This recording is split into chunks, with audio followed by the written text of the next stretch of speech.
안녕하세요. 백사오 목사입니다. 오늘 또 즐겁고 복된 한 주가 시작되었습니다. 이제 갈라디아서 마지막 장 6장에 이르게 되었는데요.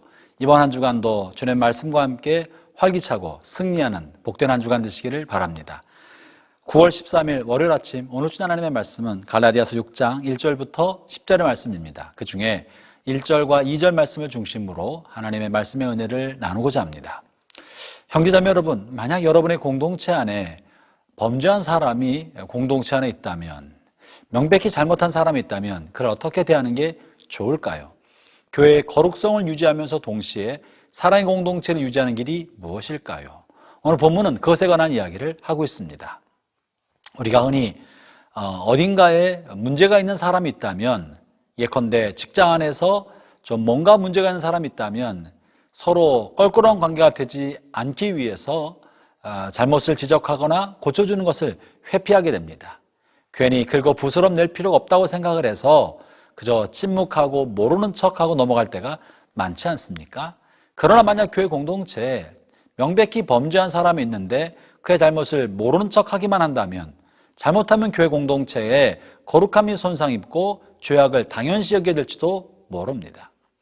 그렇다고 해서 교회 공동체에 잘못한 사람의 잘못을 지적해주고 고쳐주려고 하고 정죄하고 비난하고 그렇게만 한다면 비난받고 정죄받은 사람은 그것을 책망하는 사람의 잘못을 또 끄집어내서 서로 비난하면서 비난의 전쟁터가 될지도 모르는 일입니다.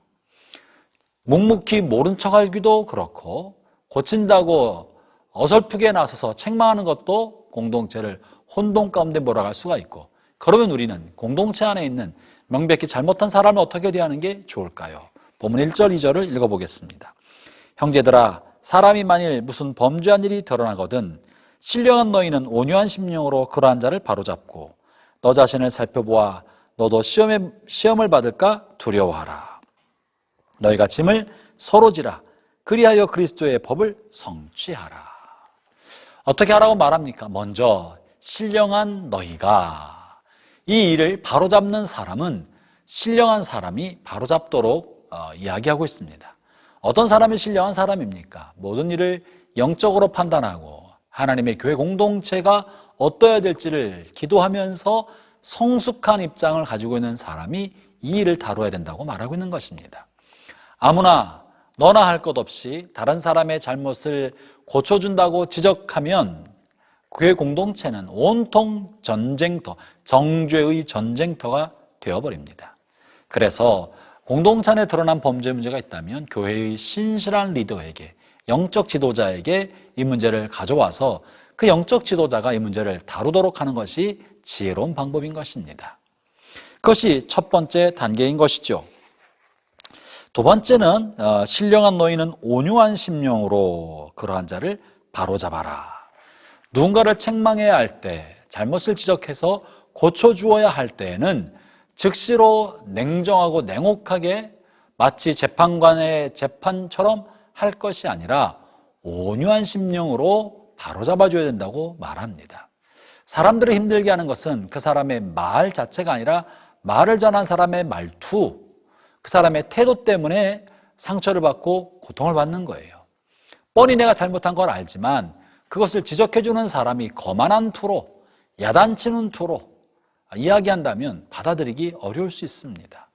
또는 본인 자신도 그렇게 거룩하지 못한데 다른 사람의 잘못을 지적하는 것을 보면 자신의 잘못을 인정하고 싶지 않고 자칫 다툼과 갈등의 소지가 될 수도 있습니다. 그렇기 때문에 다른 사람의 잘못을 지적하여 고쳐주려 할 때는 반드시 온유한 마음으로 부드럽게, 정중하고도 부드럽게 그 사람의 마음 속으로 들어갈 수 있도록 마음을 사는 일을 먼저 해서 마음을 열게 하고 공감해 주면서 부드러운 마음으로 고쳐줘야 할 것입니다. 우리가 무엇이 옳고 그른지는 이미 알고 있습니다. 그런데 알고 있는 것을 다시 말해 주어야 잔소리밖에 되지 않고 잘난 척하는 것으로 자칫 잘못 비칠 수가 있지 않겠습니까? 부드러운 태도로 고쳐줘야 한다고 말하고 있는 것입니다. 세 번째는 이제 온유한 심령으로 그러한 자를 바로잡고 그 다음에 너 자신을 살펴보아 너도 시험을 받을까 두려워하라 말합니다. 세 번째는 뭡니까? 이것은 나 자신도 연약한 사람이라는 것을 인정해야 된다는 거예요. 잘못을 지적하는 리더도 자기 자신도 언제든지 범죄에 빠질 수 있는 사람이라는 것을 인정해야 된다는 거예요. 그래서 연약한 사람이 서로를 향하여 그 약함을 인정해주고 공감해주면서 그리고 그를 부드럽게 고쳐주도록 해야 된다는 것이죠. 그렇기 때문에 이것을 지적하고 책망하는 사람도 겸손한 마음으로 접근해야 합니다. 나 자신도 범죄에 휘말릴 수 있다는 것을 깨닫고 회개하는 마음으로 나아가야 된다는 것이죠. 아울러 그의 문제는 공동체 문제이기 때문에 교회 공동체도 공동체 안에 드러난 범죄에 대해서 회개하고 반성하고 뉘우치는 그런 회개 혈단이 필요할 것입니다. 네 번째가 중요한데요. 이것으로 끝나는 것은 세상입니다. 세상에서도 지혜로운 사람이 있으면 이럴 수 있습니다. 그러나 네 번째 단계가 너무 중요한데 뭐라고 말하고 있느냐면 2절입니다. 너희가 짐을 서로 지라. 서로 짐을 지라는 거예요. 그리고는 그리하여 그리스도의 법을 성취하라고 말합니다. 이것이 그리스도의 법입니다. 그리스도의 법은 뭡니까? 고통의 짐을 함께 지고 죄의 짐을 함께 지고 함께 싸워주는 거예요. 그의 짐을 함께 지란 말은 무슨 말입니까? 그 사람이 그런 범죄에 연루된 배경이 있을 것이고 그의 처지와 환경을 이해해 주어서 그가 그런 잘못에 다시 휘말리지 아니하도록 그의 환경을 개선해주고 그의 마음을 공감해주고 그를 지지해주고 지원해주는 그런 공동체를 만들어야 한다는 것입니다. 그 사람이 본래 연약한 사람이고 정욕이 약한 사람이라면 그가 외롭지 않도록 함께 돌봐주고 함께 고민을 나눠주는 지원 그룹을 만들어주는 것입니다. 경제적으로 잘못을 하거나 도적질하거나 문제를 했다면 그가 경제적으로 궁핍함을 느끼지 않도록 경제를 보충해주고 지원해줘서 돌봐주어서 그로 하여금 범죄가 있을 만한 환경에 노출되지 않도록 도와주는 것, 지원해주고 지지해주는 것, 이것이 그리스도 몸이고 그것이 공동체인 것입니다. 이것이 짐을 서로 지는 것입니다. 이것이 그리스도의 법이라고 하는 거예요.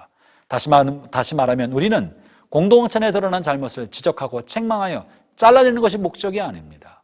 교회 공동체가 그리스도의 몸이 되도록 돌봐주고 세워주고 함께 거룩함에 이르도록 돌봐주는 것이 그리스도의 법인 것이죠. 그리고 그 사람의 잘못은 나의 잘못의 일부인 줄 알아 나 자신도 그를 위해 헌신하는 것입니다. 형제자매 여러분, 여러분의 가정 안에도 이런 그리스도의 법이 이루어지기를 바랍니다. 전 우리 교회 안에도 서로를 돌볼 때 이와 같은 일이 이루어지기를 바랍니다. 서로를 내 몸처럼 여기고 함께 돌보는 공동체, 주님이 꿈꾸시는 주님의 교회요 그리스도의 몸인 것입니다. 기도하겠습니다. 하나님 아버지 감사합니다. 하나님 우리에게 그리스도의 몸을 주셔서 감사합니다. 서로 연약함을 함께 품어주고 서로 지지하고 서로 짐을 함께 짐으로 그리스도의 아름다운 몸, 교회 공동체를 이루어가게 하여 주옵소서. 예수님 이름으로 기도합니다. 아멘.